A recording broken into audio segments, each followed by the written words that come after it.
Have you ever faced a moment where you felt um, completely overwhelmed, rejected, maybe even physically attacked for something you really, truly believed in? It's a tough situation to imagine. Yeah. Well, today we're taking a deep dive into a pivotal but also incredibly challenging chapter in the life of Prophet Muhammad. Peace be upon him, his journey to Taif. Right. And this isn't just, a historical account. It's really a profound story. It speaks volumes about resilience, unwavering faith, and frankly, an extraordinary display of mercy. Mercy even when facing immense suffering. Exactly. We'll be drawing from, well, some really rich sources, authentic hadith collections. These are rigorously verified accounts of his sayings and actions. Like Sahih Bukhari and Sahih Muslim. Precisely, those are key ones, and also significant historical records to piece this together. And our mission here in this deep dive, it's not just to list facts, is it?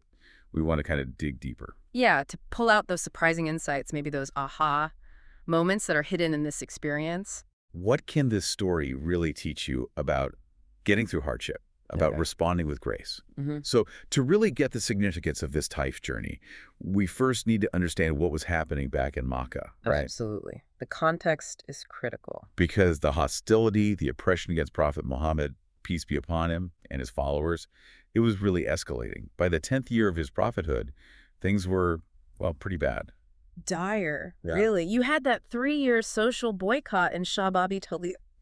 I mean, cut off from basic supplies. Think about that. And beyond that, just relentless physical attacks. We're talking about having filth poured on his head. Horrible things. Thorns left in his path, pots overturned, even camel entrails dumped on him while praying. There's just this constant, really brutal atmosphere of persecution. It truly was. Yeah.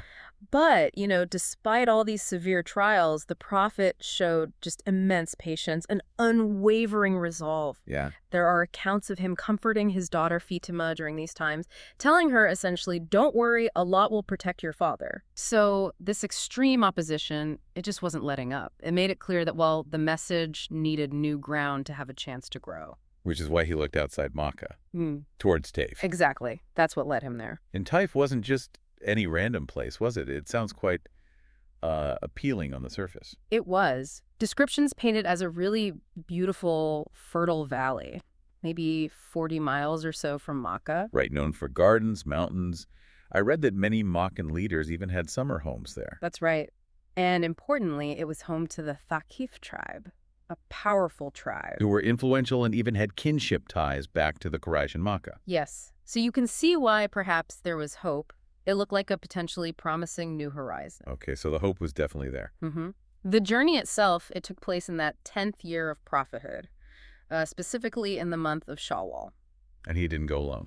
No, he was accompanied by his very loyal companion, Zayd ibn Haritha. May God be pleased with him. A tough journey, I imagine. Oh, certainly. And their intention was clear. Invite the people of Taif, both the leaders, the elite, and the common folk, invite them to Islam. They stayed there for 10 days pursuing this. 10 days. So after those 10 days of effort, he approaches the main leaders, right? These three men, Abdeyalil, Masoud, and Habib. Yes, from the influential Amr family. They were seen as the chiefs, really, of all the tribes in Taif. And the reception they gave him. It wasn't just no thanks, was it? Oh, far from it. It was a deeply painful encounter. Their response wasn't just rejection. It was packed with extreme rudeness, mockery, just outright disrespect. So they didn't just decline politely. Not at all. They hurled these incredibly insulting taunts at him. One of them apparently asked something like, "Did God not find anyone else to send but you?" Wow, that's harsh. Another basically accused him of dishonoring the Kaaba by suggesting he was lying. And the third, he just refused to even engage, saying, if you're a real prophet, I shouldn't argue, and if you're lying about God, I don't want to talk to a liar. Unbelievable. Yeah. Just complete dismissal and contempt. Exactly. And then, as if that venom wasn't enough, these same leaders, they actually incited the troublemakers of Taif, the rascals and vagabonds, as some sources put it, to persecute the prophet. So they turned the mob on him. They did. And what followed then? In the streets. It sounds truly horrific. The mob starts following him. Yes, clapping, whistling, taunting, shouting, just creating this absolute commotion. But it wasn't just noise and insults. No, it got physical, didn't it? Extremely physical. It escalated very quickly to horrific stone pelting. Imagine this. The mob lined up on both sides of the street, just continuously throwing stones at him and Zaid. Oh, my goodness. The injuries were severe. We're told the prophet's feet were bleeding so profusely that his shoes filled with blood actually sticking to his feet. Just unimaginable pain. Deep wounds on his calves, his knees, and the attack was relentless. Sources say if he collapsed from exhaustion, they would brutally pull him up by his arms just to keep stoning him, all while still taunting, cursing, clapping, mocking him. And Zaid, his companion. Zaid ibn Haritha, may God be pleased with him, showed incredible selfless bravery throughout this. He was trying to shield the prophet with his own body. He ended up covered in blood himself, utterly exhausted, just trying to protect him. What an ordeal. Just absolute brutality. It's hard to comprehend. So after enduring that unimaginable torment, the prophet, peace be upon him, he's desperately looking for somewhere, anywhere, to take refuge. Yes, just needing a moment's safety. And he eventually finds it in a vineyard, a garden. Belonging to Utbah bin Rabia and his brother, Shayb bin Rabia. And the irony is they were prominent disbelievers from Makkah, enemies, really. So finding refuge on their property, it must have been a moment of just sheer desperation, physical agony. Absolutely. But then something quite remarkable happens, a surprising turn. Okay. Despite who they were, their tribal honor, sometimes called Kandani Hamiyat, this sense of lineage pride and perhaps basic human decency, it moved them to pity seeing his state. So they felt some compassion. Apparently so. They sent a cluster of grapes over via their Christian slave, a man named Adas. A small gesture, but it led to this really profound moment. Adas brings the grapes, and he's astonished when the prophet, peace be upon him, recites Bismillah in the name of God before starting to eat. because Adas recognized that. Well, it sparked a conversation. Adas asks about it. The prophet asks Adas where he's from. Adas says Nainwa. And the prophet immediately identifies Nainwa or Nineveh as the city of Prophet Yunus, peace be upon him, Jonah. And Adas, being Christian, would know Prophet Jonah. Exactly. He was stunned. He asked how the prophet knew of Yunus. The prophet explained they were both prophets of God. And hearing this, Adas was just overcome. He immediately embraced Islam, kissing the prophet's hands and feet. Wow, right there in the vineyard after everything he'd just been through. Yes, and this moment, this single conversion after such intense rejection and suffering, it's described so powerfully. It said it was like it healed the prophet's wounds. It brought this moment of profound solace. That's incredible. A glimmer of light in such darkness. Mm-hmm. But the overall anguish must have still been immense. Oh. This led to a very famous, heartfelt prayer, didn't it? Where he just poured out his feelings to Allah. Yes, a deeply moving supplication, complaining of his weakness, his helplessness, the contempt people showed him, but still affirming his trust in God's mercy. And it said that later, his wife Aisha, may God be pleased with her, she asked him, was there any day harder for you than the Battle of Uhud, which was itself incredibly difficult? Right, and his reply was clear. The day of Taif was more severe, more painful. That really puts the intensity of it into perspective. It does, and it's in that state, after that prayer, that something truly astonishing occurs. Yeah. Divine intervention. Okay, what happened? A cloud appears, providing shade. Then Jibrail, the angel Gabriel, peace be upon him, appears. Gabriel himself. Yes, and he tells the prophet that Allah has heard everything the people of Taif said and did. Their words, their actions, Allah saw it all. Then, crucially, Jibrail introduces the angel of the mountains.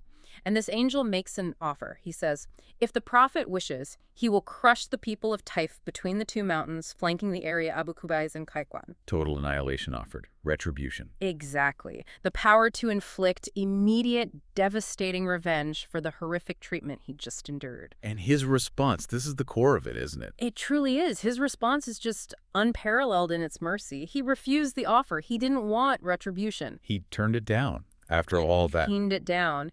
Instead, he expressed hope that Allah would bring forth from their descendants, from their future generations, people who would worship Allah alone without associating any partners with him. Wow. Not vengeance for himself, but hope for their future children and grandchildren. Precisely. And this decision, it's documented in the most authentic sources, Sahih Bukhari, Sahih Muslim. The profound aha moment, isn't it? It shows this incredible generosity of spirit, daridili, and this immense patience and broad-mindedness, farki hausla. It really makes you stop and think. In that moment of intense personal pain and humiliation, to think of the future generations of your tormentors with hope. That's extraordinary. It absolutely is a profound level of mercy and foresight. And the journey wasn't quite over yet. There were more unexpected turns on the way back towards Makkah. That's right. Even after leaving Taif, the surprises continued. At a place called Maqam Nakla on the return journey, another really surprising event happened. What was that? The conversion of a group of jinn. Jinn, as in the beings made from smokeless fire. Yes. A group of them from a place called Nazabain happened to pass by while the Prophet, peace be upon him, was praying tahajjud, the late-night prayer, and reciting the Quran. And they stopped to listen. They did. They listened intently, were captivated by the Quran, and embraced Islam right then and there. That's amazing. Is it mentioned anywhere specific? It is. It's actually referenced right at the beginning of Surah Jinn in the Quran itself. And these newly converted jinn, they then went back to their own people and spread the message, leading to even more conversions among the jinn. So, after facing such brutal rejection from humans in Taif, he found acceptance from the jinn. What a powerful, maybe unexpected affirmation. A very powerful sign, yes, that the message was universal, reaching beyond just humanity. Okay, so finally he gets back near Makkah, but he can't just walk back in, can he? Given the situation there. No, that would have been incredibly dangerous. The persecution hadn't stopped, so he wisely sought protection. How did he do that? He invoked an ancient Arab custom. He sent word to Mutim Manadi, who was a prominent Quraysh leader, but notably not a Muslim. He requested his protection to enter the city. Leveraging a code of honor, essentially. Exactly. It was considered deeply dishonorable in their culture to refuse such a request for protection, especially from someone of noble lineage like the Prophet. And Mutim accepted. He did. He accepted the responsibility. And he didn't do it quietly. He made a very public declaration. He gathered his sons, had them arm themselves, went to the Kaaba. Right into the heart of Makkah. Yes, into the Harami Kaaba, and publicly announced that Muhammad, peace be upon him, was under his protection. What a statement that must have A been. huge statement. Yeah. And under this armed guard provided by Mutim and his sons, the Prophet was able to calmly enter the sacred precinct, kiss the black stone, perform tawaf around the Kaaba, pray there. All peacefully, despite the hostility just days before. Peacefully. And then he was safely escorted to his home by Mutim's armed guard. So, looking back at this whole journey to Taif, it's just so much more than a historical event, isn't it? It feels like a concentrated lesson in facing adversity. It really does. You see this just unimaginable suffering, followed by such extraordinary mercy, and then these unexpected victories popping up amidst the despair. Like the conversion of a Das and the jinn. Exactly. So what does this all mean for you listening right now? Well, I think it's a powerful testament to patience, especially when your best efforts seem to be going nowhere, when they seem fruitless. Mm-hmm. It's also a profound call to forgiveness, isn't it? Even when you've been deeply, deeply wronged. And maybe a reminder to place your trust in something bigger, a higher purpose. Absolutely. The Prophet's actions, particularly that moment with the angel of the mountains, teach us that even in the absolute darkest moments, holding on to hope and a long-term vision, it can lead to outcomes you might never foresee. It really brings up a fundamental question, I think. When you face rejection or hardship or unfairness in your own life, how do you choose to respond? Yeah. Is the focus on immediate reaction, maybe getting even, retaliation, or, like Prophet Muhammad, peace be upon him, in that moment, can you hold on to a vision for a better future, even, somehow, for those who are wronging you right now? That's the challenge, isn't it? Definitely something to think about, something to mull over as you navigate your own challenges.